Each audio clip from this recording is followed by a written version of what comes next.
잔액이 부족합니다. 편의점 알바생의 무심한 목소리가 좁은 공간을 쩌렁쩌렁 울렸습니다. 숙취해소제 한 병을 계산대에 올려둔 박민호의 얼굴이 순식간에 홍당무처럼 붉게 달아올랐어요. 민호가 당황하며 지갑에서 다른 카드를 꺼내 내밀었죠. 아, 잠시만요. 이걸로 다시 해주세요. 하지만 결과는 마찬가지였습니다. 손님, 이것도 한도 초과라고 뜨는데요. 민호의 등 뒤로 길게 줄을 선 손님들이 혀를 차는 소리가 비수처럼 날아와 꽂혔어요. 민호는 쥐구멍이라도 찾고 싶은 심정으로 숙취해소제를 도로 내려놓고 도망치듯 편의점을 빠져나왔습니다. 젠장, 아침부터 재수가 없으려니까. 지은이 이 여자가 카드값 입금을 안 했나? 같은 시각, 민호의 집 거실에서도 날카로운 파열음이 터져나왔습니다. 아니, 이게 갑자기 왜 이래? 제일 중요한 장면인데. 시어머니 최영숙이 리모컨을 바닥에 내동댕이 치며 소리를 질렀습니다. 아침 드라마가 절정으로 치닫던 순간 갑자기 TV 화면이 뚝 꺼지더니 파란색 바탕에 하얀 글씨만 덩그러니 떠올랐기 때문이죠. 요금 미납으로 수신이 정지되었습니다. 영숙은 기가 막히다는 듯 씩씩거리며 부엌 쪽을 향해 소리쳤습니다. 예, 이지은, 너 공과금 안 내고 뭐 하는 거니? 지금 당장 나와서 TV 좀 고쳐봐라. 하지만 평소 같으면 네, 어머니하고 달려왔을 며느리의 대답이 들리지 않습니다. 집안에는 섬뜩할 정도의 무거운 정적만 감돌고 있었죠. 불길함을 느낀 영숙이 며느리의 방문을 벌컥 열어젖혔습니다. 이게 다 어디 갔어? 영숙의 입이 딱 벌어졌어요. 옷장 문은 활짝 열려 있고 화장대 위는 먼지 하나 없이 깨끗하게 비어 있었습니다. 마치 처음부터 아무도 살지 않았던 방처럼 썰렁한 냉기만 가득했죠. 영숙은 홀린 듯 거실 식탁으로 다가갔어요. 식탁 위에는 며느리의 도장이 선명하게 찍힌 이혼 서류 봉투와 낡은 통장 하나가 덩그러니 놓여 있었습니다. 그리고 그 옆에는 노란 쪽지 한 장이 붙어 있었죠. 영숙이 떨리는 손으로 쪽지를 집어들어 읽어 내려갔어요. 더 이상 당신들의 지갑으로 살지 않겠습니다. 각자 알아서 사세요. 하? 기가 막혀서. 지갑? 누가 누구 덕에 먹고 살았는데. 영숙은 코웃음을 치며 옆에 놓인 통장을 집어들었습니다. 급하게 통장을 펼쳐보았지만 종이 통장에는 아무런 내역도 찍혀 있지 않았습니다. 인터넷으로만 확인할 수 있는 모바일 전용 계좌였던 겁니다. 그런데 통장 겉면에 적힌 익숙한 글씨가 영숙의 눈길을 사로잡았습니다. 어머니 노후 자금. 영숙의 얼굴에 그제야 안도의 미소가 번졌어요. 그러면 그렇지. 지은이 걔가 겁도 없이 그냥 나갔겠어? 내 노후 자금은 챙겨두고 갔네. 이게 다 얼마야? 영숙은 김칫국부터 마시며 통장을 가슴에 품었습니다. 그때 현관문이 부서져라 열리며 아들 민호가 헐레벌떡 뛰어들어왔어요. 엄마, 엄마, 큰일 났어요. 민호는 신발도 제대로 벗지 못한 채 사색이 되어 소리쳤습니다. 내 카드가 다 막혔어요. 편의점에서 망신만 당하고 지은이 이 여자가 전화를 안 받아요. 집에 있죠? 영숙은 흥분해서 날뛰는 아들을 진정시키며 품 안의 통장을 흔들어 보였습니다. 민호야, 진정해라. 개짐 싸서 나갔다. 이혼 서류만 남겨두고 야반도주했어. 뭐라고요? 나갔다고요? 당장 생활비는 어떡하고요? 민호가 바닥에 주저앉으려 하자 영숙이 여유로운 목소리로 대답했어요. 걱정 마라. 걔가 그래도 양심은 있어서 내 노후 자금 통장은 두고 갔다. 꽤 모았을 거다. 이걸로 일단 급한 불부터 끄자. 민호의 눈이 번쩍 뜨였습니다. 정말요? 그럼 빨리 은행부터 가요. 당장 현금 뽑아서 카드값부터 막아야 한다고요. 두 사람은 서둘러 옷을 챙겨 입고 집을 나섰습니다. 전기도 끊기고 TV도 끊겨가는 집을 뒤로 한 채 말이죠. 영숙은 엘리베이터 거울을 보며 머리카락을 매만졌습니다. 지가 나가봤자지. 돈 떨어지면 다시 기어 들어오게 되어 있어. 우리는 이 돈으로 보란 듯이 잘 살면 된다. 하지만 두 사람은 꿈에도 몰랐습니다. 자신들이 쥐고 있는 저 통장이 생명줄이 아니라 거대한 빚더미가 담긴 판도라의 상자라는 사실을 말이죠. 헛된 희망을 품은 모자는 그렇게 은행을 향해 발걸음을 재촉했습니다. 시간을 3년 전으로 되돌려 볼까요? 지은이 처음 시댁 문턱을 넘던 날, 시어머니 영숙의 표정은 씹다 뱉은 껌처럼 구겨져 있었습니다. 예, 너는 친정에서 겨우 이거 해보냈니? 남들은 밍크 코트에 명품 베개 난리도 아니라던데 이게 뭐니? 영숙은 예단비 봉투를 식탁에 탁 던지며 타박을 늘어놓았죠. 하지만 그 위세는 오래가지 못했습니다. 영숙의 핸드폰이 요란하게 울려댔거든요. 카드사 독촉 전화였습니다. 알고 보니 영숙은 아들 장가 보낸답시고 무리하게 빚을 내어 보여주기식 혼수를 준비하다가 카드 돌려막기 신세가 된 상태였죠. 결국 그 급한 불을 꺼준 건 며느리 지은이었어요. 지은은 친정아버지가 결혼 선물로 사주신 고가의 명품 시계를 중고로 팔아 시어머니의 카드값을 막아주었습니다. 그때부터였어요. 지은의 지독한 호구의 역사가 시작된 것은 말이죠. 명절 풍경은 더욱 가관이었습니다. 거실에서는 영숙과 시누이 선영이 TV 예능 프로그램을 보며 배를 잡고 웃어댑니다.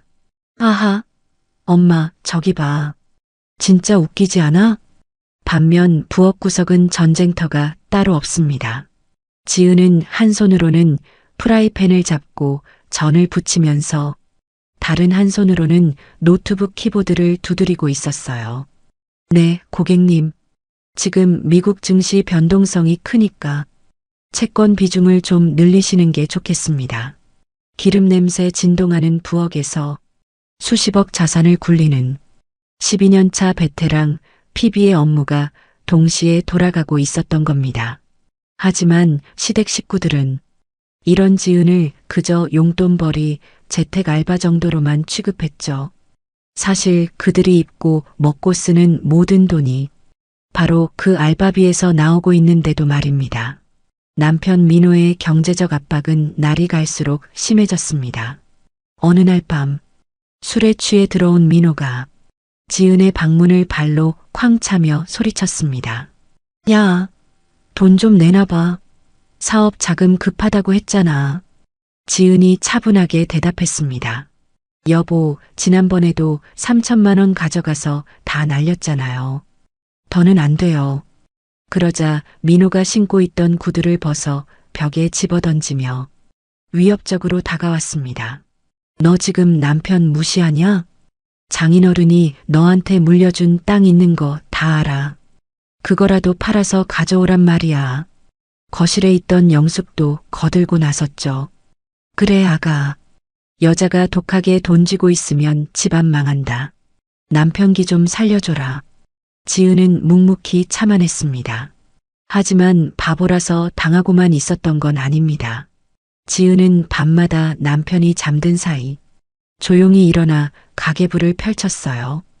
박민호 사업 자금 명목 대여금 3천만 원, 신우이 명품 백대리 결제 500만 원, 지은은 모든 지출 내역을 대여금 항목으로 꼼꼼하게 기록하고 시어머니와 남편이 폭언을 쏟아낼 때마다 주머니 속에 녹음기를 켰습니다.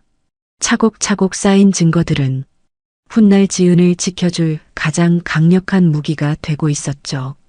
그러던 어느 날 결정적인 사건이 터졌습니다. 친정 어머니의 무릎 수술비가 급하게 필요해진 지은이 그동안 빌려준 돈 중 일부라도 갚아달라고 말을 꺼낸 겁니다. 어머님, 저번에 민호 씨 사업 자금으로 드린 돈 1,000만 원만이라도 먼저 돌려주세요. 친정 엄마 수술하셔야 해요.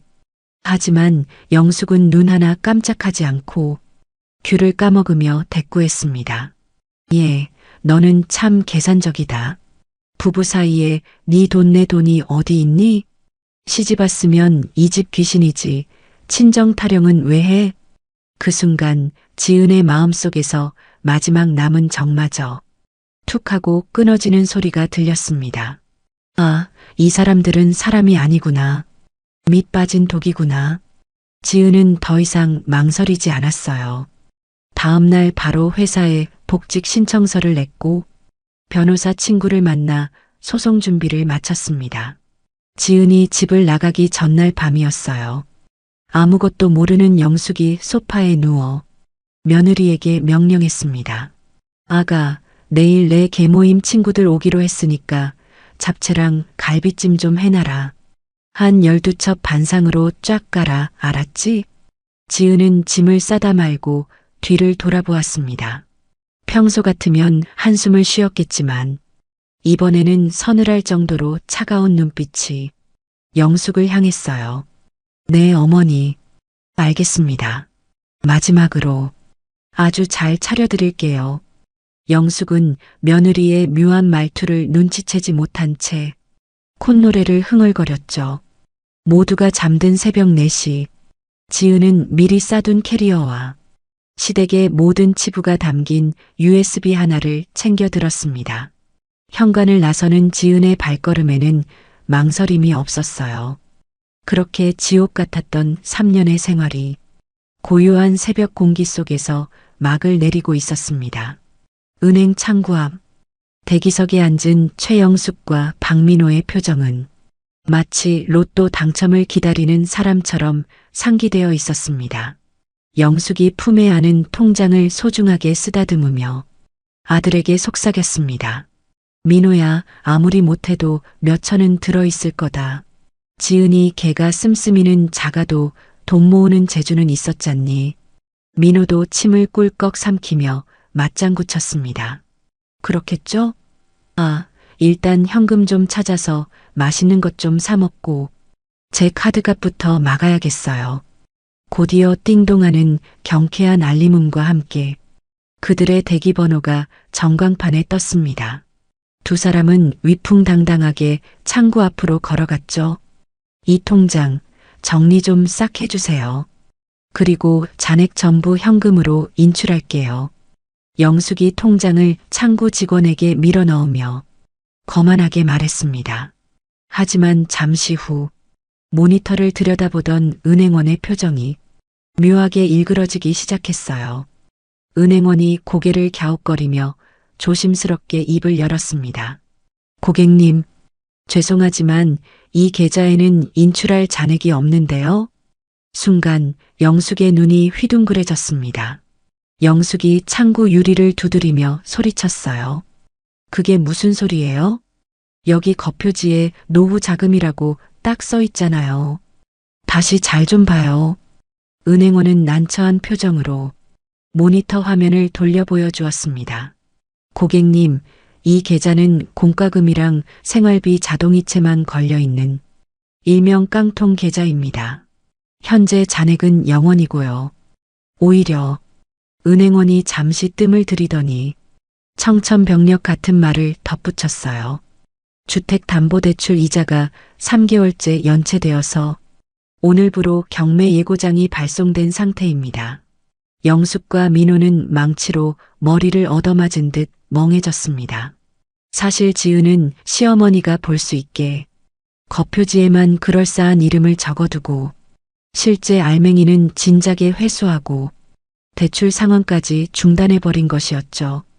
은행 바닥에 주저앉을 뻔한 두 사람은 서로를 부축하며 비틀비틀 집으로 돌아왔어요. 하지만 시련은 끝이 아니었습니다. 이게 왜 안 열려? 민호가 도어락 비밀번호를 눌렀지만 삐삐삐 하는 경고음만 울릴 뿐 문은 열리지 않았습니다.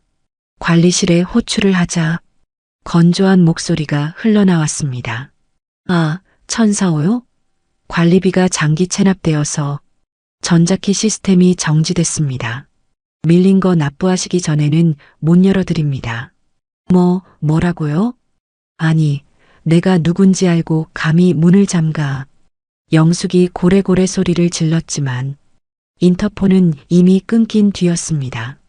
우여곡절 끝에 경비실의 사정사정에서 겨우 집 안으로 들어왔지만 집은 이미 냉골이었습니다.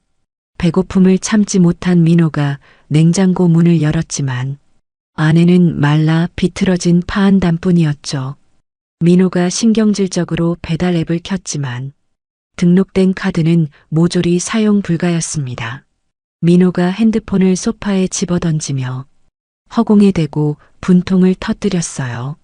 와, 진짜 지은이 이 여자 무서운 사람이네. 어떻게 이렇게 철두철미하게 말려 죽여? 그때 현관문이 쾅쾅 울리며 신우이 박선영이 들이닥쳤습니다. 엄마, 오빠, 이게 다 무슨 일이야? 선영은 씩씩거리며 핸드백을 식탁에 내동댕이 쳤어요. 내 카드 왜 정지됐어? 백화점에서 친구들 앞에서 결제 안 돼서 개망신당했다고. 당장 올케한테 전화해서 풀라고 해. 하지만 영숙과 민호는 대꾸할 기운조차 없어. 소파에 늘어져 있을 뿐이었죠. 설상가상으로 민호의 핸드폰이 미친 듯이 울리기 시작했습니다. 5호 대부업체 최종 독촉. 민호의 얼굴이 하얗게 질렸어요. 그동안 지은이 생활비뿐만 아니라 자신이 몰래 쓴 사채 이자까지 막아주고 있었다는 사실을 그제야 깨달은 겁니다. 다급해진 영숙이 장롱 깊숙한 곳을 뒤지기 시작했습니다. 그래, 예전에 받은 폐물. 그거라도 팔자. 영숙은 쌈지에 싸둔 금반지와 목걸이를 들고 동네 금은방으로 뛰어갔어요. 하지만 주인은 돋보기로 쓱 훑어보더니 코웃음을 쳤습니다. 사모님, 이거 다 도금이 벗겨졌네. 디자인도 너무 낡아서 죗값은커녕 녹이는 비용이 더 들겠어요. 그냥 가져가세요. 영숙은 헐값도 못 받는다는 말에 다리에 힘이 풀려 주저앉고 말았습니다. 어둠이 깔린 거실. 전기는 들어오지만 TV도 인터넷도 끊겨 적막강산이 된 집안. 세 사람은 멍하니 앉아 서로의 숨소리만 듣고 있었어요.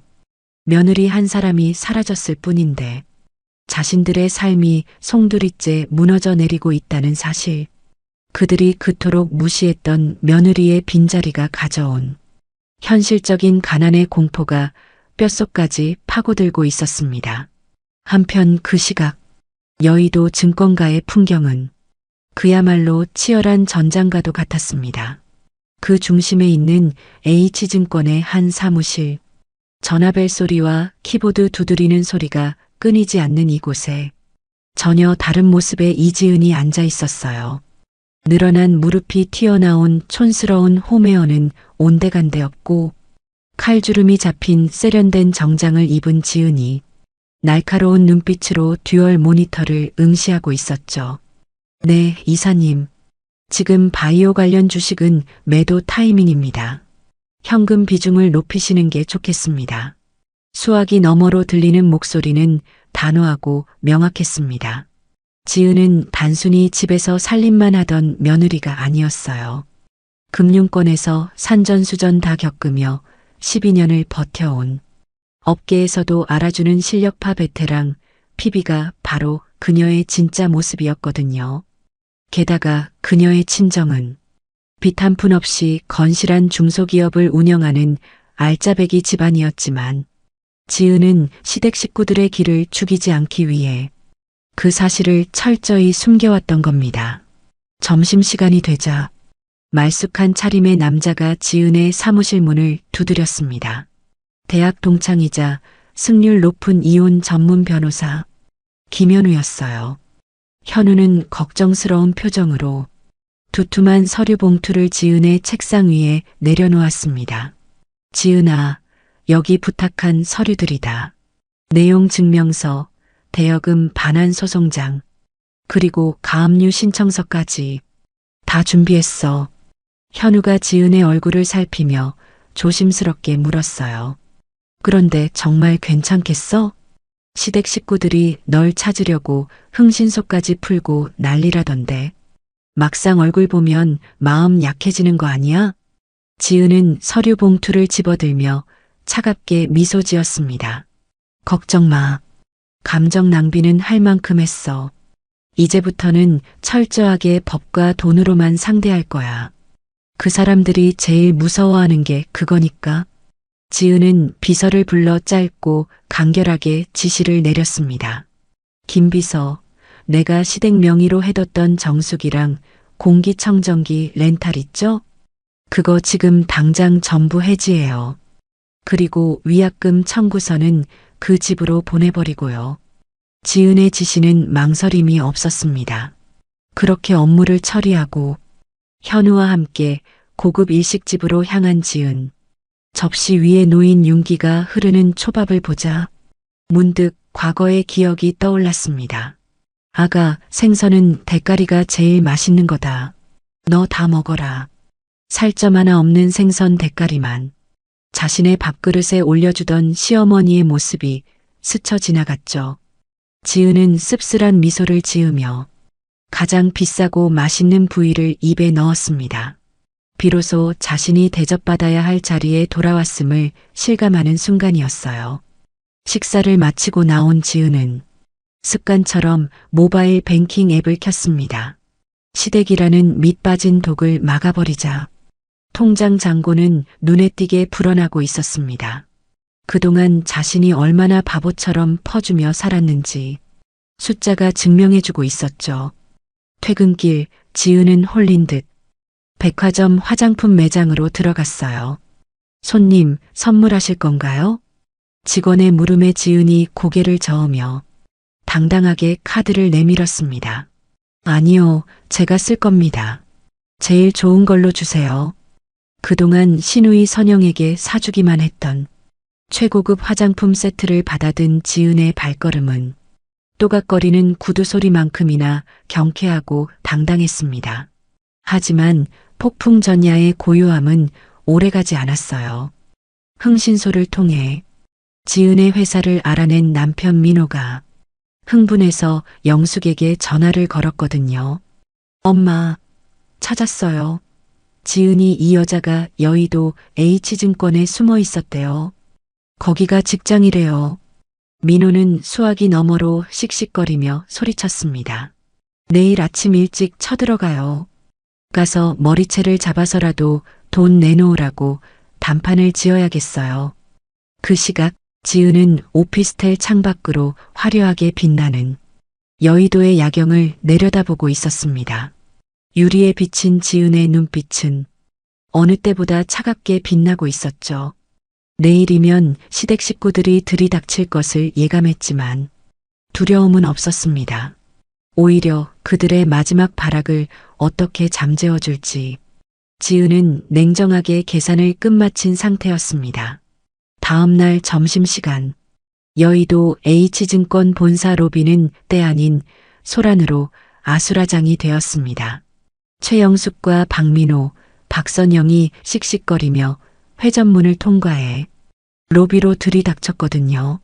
하지만 그들의 기세등등한 행진은 곧바로 가로막히고 말았습니다. 방문증 없으시면 출입 안 됩니다. 나가주세요. 보안 요원들이 그들의 앞을 단단히 막아섰기 때문이죠.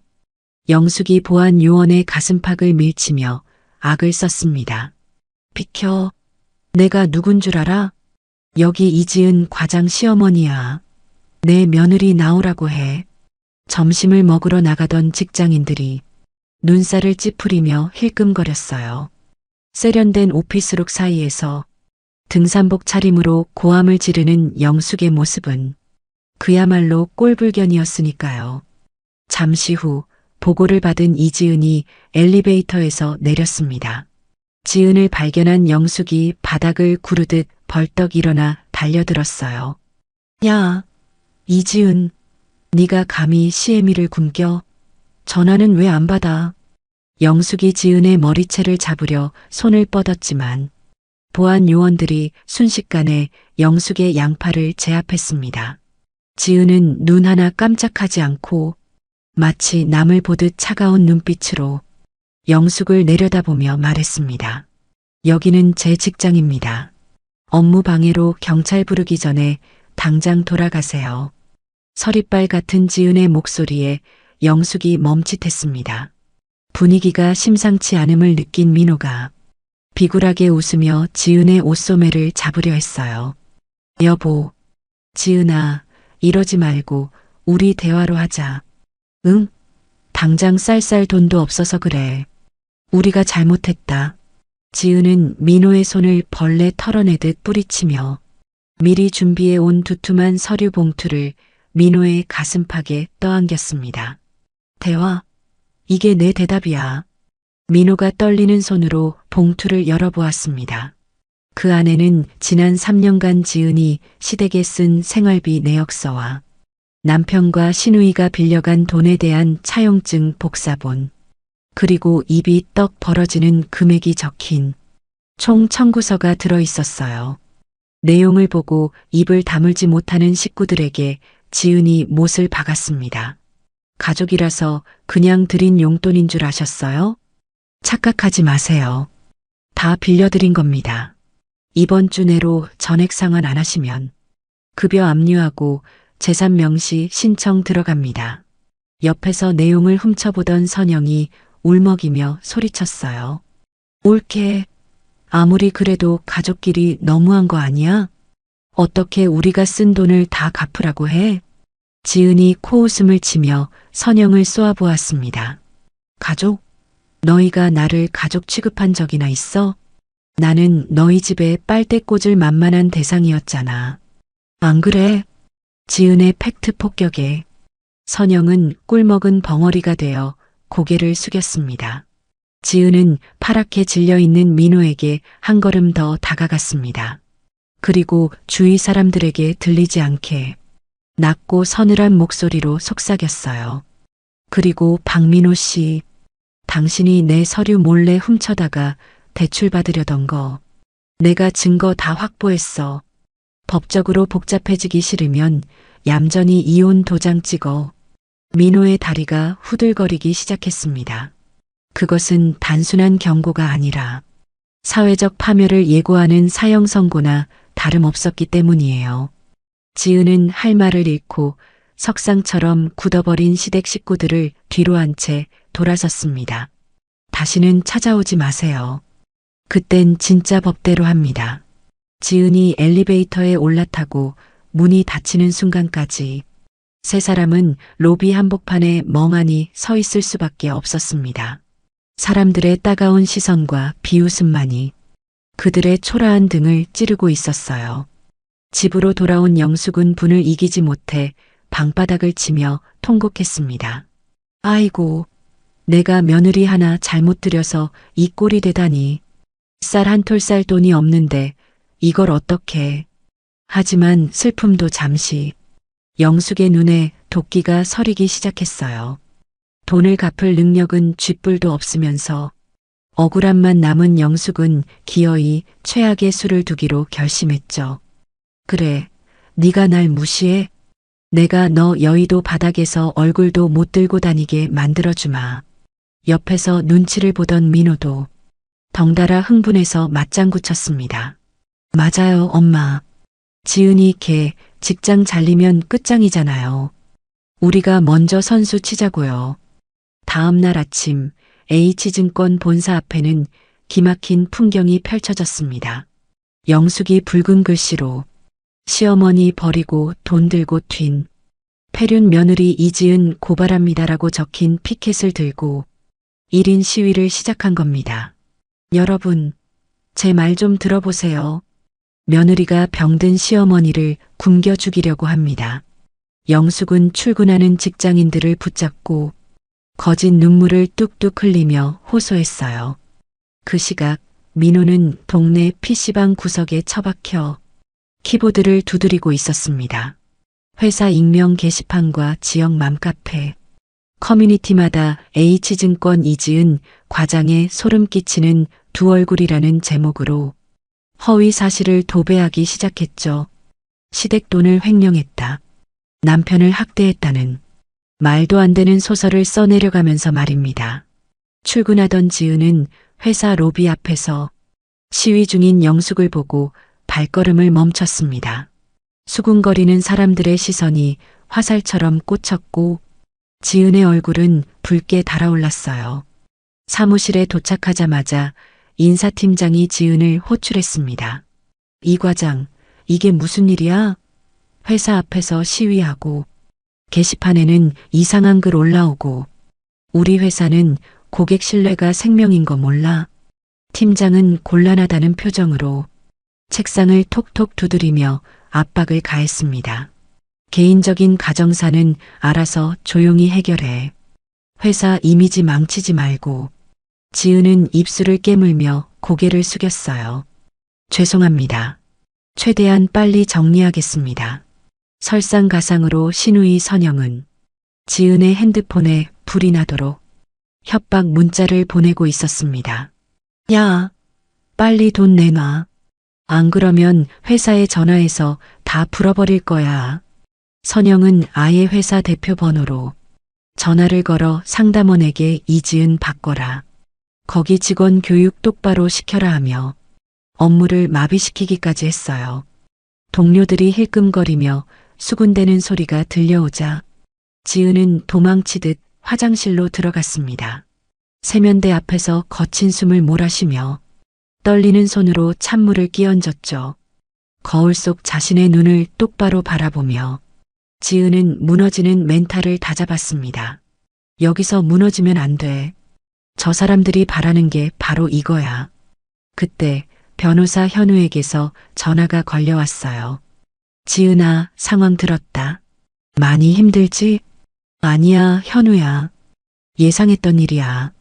현우의 목소리는 오히려 차분하고 단호했습니다. 오히려 잘 됐다.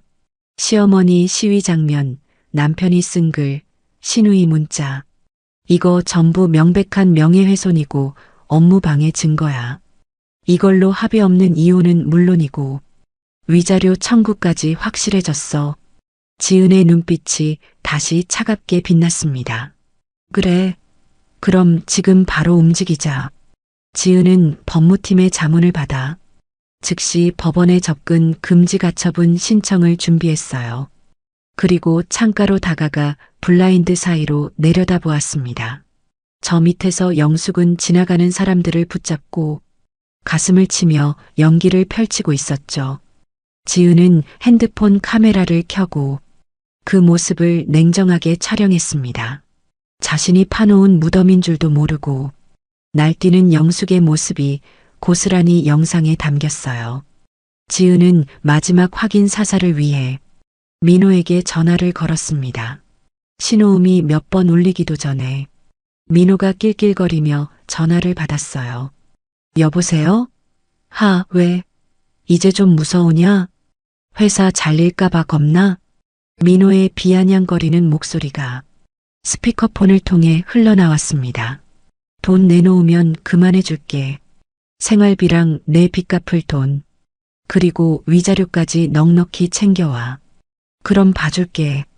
지은은 녹음 버튼이 돌아가는 화면을 응시하며 나직하게 대꾸했어요. 그게 당신들 본심이지? 알았어. 끝까지 가보자. 뭐? 야, 이지은. 지은은 미련 없이 통화 종료 버튼을 눌렀습니다. 이제 모든 증거는 확보되었어요. 지은은 차단 목록에 민호의 번호를 다시 추가하며 싸늘하게 중얼거렸습니다. 기대해. 이제부터가 진짜니까. 며칠 뒤 영숙의 집 초인종이 요란하게 울렸습니다. 등기 왔습니다. 집배원이 건넨 것은 한두 통이 아니라 두 손으로 받아야 할 만큼 두툼한 우편물 뭉치였습니다. 거실에서 봉투를 뜯어보던 민호의 안색이 순식간에 흑빛으로 변하더니 다리에 힘이 풀려 그 자리에 주저앉고 말았습니다. 민호야, 왜 그러니? 영숙이 놀라 물었지만 민호는 대답 대신 바들바들 떨리는 손으로 서류들을 바닥에 쏟아냈습니다. 그것은 지은이 보낸 종합선물 세트나 다름없었죠. 접근 금지 가처분 결정문, 정보통신망법 위반 고소장, 대여금 반환 소송 소장, 그리고 이혼 소장까지. 민호가 울먹이며 소리쳤어요. 엄마, 시위 당장 그만해. 우리 진짜 큰일 났어. 지금 이거 다 소송 걸린 거야. 곧 재산 압류 들어온대. 하지만 영숙은 여전히 상황 파악을 못하고 콧방귀를 뀌었습니다. 압류는 무슨. 판사님한테 가서 내가 며느리한테 무시당했다고. 눈물 좀 흘리면 다 봐주게 되어 있다. 걱정 마라. 그때 민호의 핸드폰이 날카롭게 울렸습니다. 여보세요? 네. 경찰서요? 수화기 너머로 들려오는 수사관의 목소리는 사무적이고 건조했어요. 박민호 씨 되시죠? 배우자 명의 서류를 불법적으로 도용해서 대출 시도한 건으로 고소가 접수되었습니다. 조사받으러 나오세요. 민호는 억소리를 내며 핸드폰을 떨어뜨릴 뻔했습니다. 지은은 이미 회사 감사팀과 협조해 민호가 쓴 악플의 IP 주소를 추적해 증거를 확정지은 상태였거든요. 게다가 신우이 선영이 퍼뜨린 허위 사실 유포에 대해서도 녹취록을 꼼꼼하게 제출해 빠져나갈 구멍을 원천 봉쇄해버린 겁니다. 결국 며칠 후 영숙과 민호는 나란히 경찰서 조사실에 불려갔습니다. 영숙은 조사실에서도 분위기 파악을 못하고 삿대질을 해댔어요. 아니, 시어머니가 며느리 교육 좀 시키겠다는데 그게 죄가 됩니까? 억울해서 못 살겠네. 참다 못한 수사관이 책상을 탁 치며 단호하게 경고했습니다. 아줌마, 여기 시장통 아닙니다. 증거가 이렇게 명백한데 계속 이러시면 법적 처벌 피하기 어렵습니다. 조용히 하세요.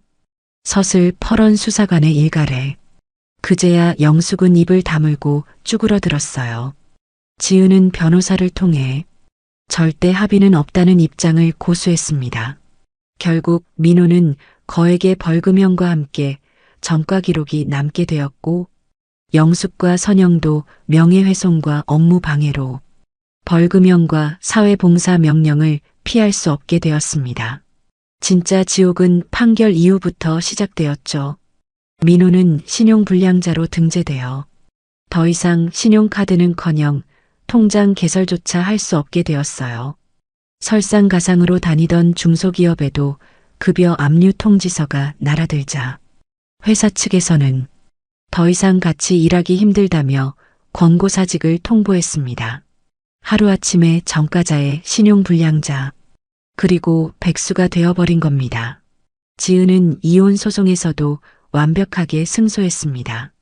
위자료까지 두둑하게 받아낸 지은은 시댁 식구들과의 법적 관계를 깨끗하게 끊어내며 서류상으로도 완벽한 남남이 되었어요. 조사를 마치고 경찰서를 나서는 지은의 뒤로 영숙과 민호가 헐레벌떡 쫓아나왔습니다. 지은아, 아가, 우리가 잘못했다. 한 번만 용서해다오. 민호가 지은의 옷자락을 붙잡고 매달리며 애원했어요. 여보, 내가 진짜 다시는 안 그럴게. 나 회사도 잘렸어. 제발 살려줘. 하지만 지은은 더러운 벌레를 털어내듯 민호의 손을 차갑게 뿌리쳤습니다. 비키세요. 몸에 손 떼면 바로 스토킹으로 신고합니다. 지은은 대기하고 있던 자신의 차에 올라타 시동을 걸었어요.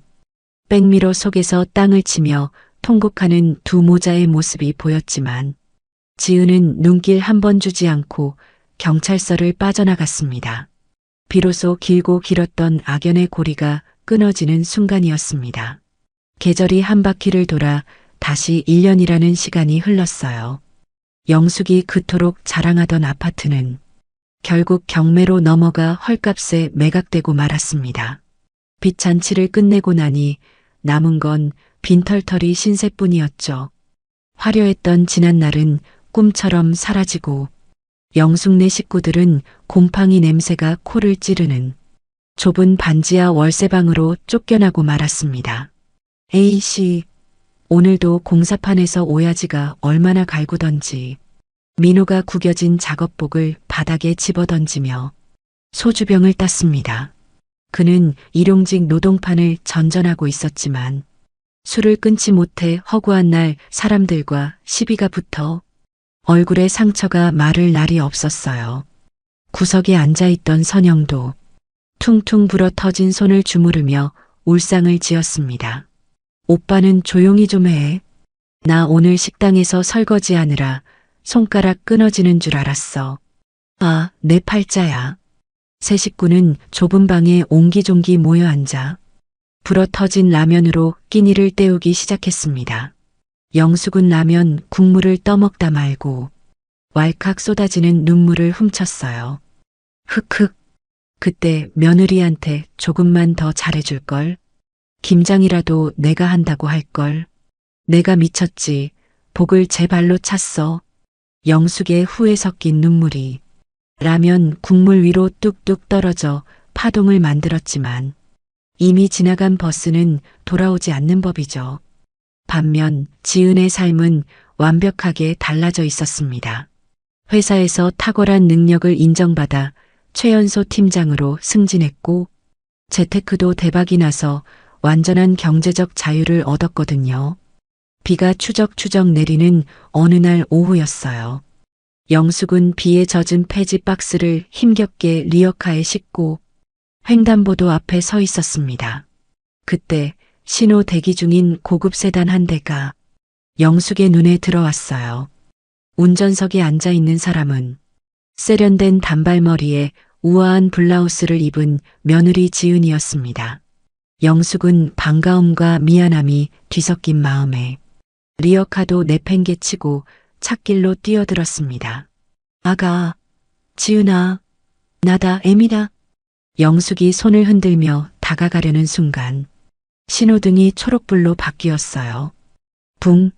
지은의 차는 영숙을 보지도 못한 듯 매정하게 출발해 버렸습니다.